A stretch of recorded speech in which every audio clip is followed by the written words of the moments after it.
This devotion is Revelation chapter 10, and if you've been following along all the way, well done. We're almost halfway, isn't that amazing?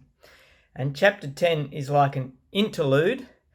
It can feel a bit like, let's get on with it, let's get on with the story, let's get on with what's happening. And it's kind of like before when I said, that for us, Revelation can be scary, for them it's encouraging.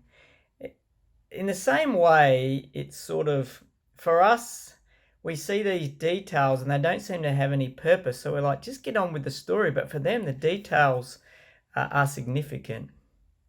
And this chapter is like that. The story's not continuing in a way, but there's a lot of details here that are quite significant. But yet at the same time, there's a sense of mystery to this chapter, that not everything is explained or told. And that's the nature or the reality of God. Is God is God, and he doesn't always reveal everything about his plans. We just need to trust him, and there can be silence. Anyway, so it is an interlude, and it starts with this incredible picture of this mighty angel.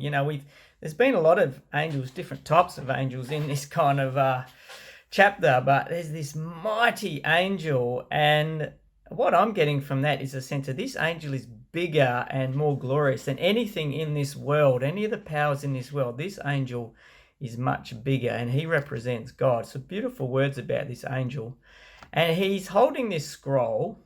He's got 1 foot in the land, 1 foot on the sea. He's a big angel, and he's shouting, and it's like the roar of a lion. And when he shouts, the seven thunders speak back to him. And John starts to write down what the seven thunders say, and then they say, "Don't write it down.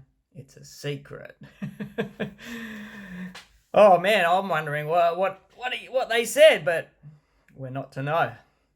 And then he's standing there with his feet straddling land and sea. He's got this scroll in his hand, and he takes this oath.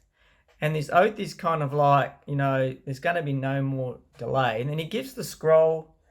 They give the scroll to John, and they say, "You need to eat the scroll. When you eat the scroll, it's going to be sweet as honey when you taste it, but then it's going to turn sour in your stomach." This is not the first time this expression has been used in the Bible, but it gives this sense of God's plan for me, God's plan for you. God's plan is sweet, and yet there's hardship involved, there's difficulty involved, that when we are walking with God and going through his plan, it's not just going to be sweet all the way. That's what we want.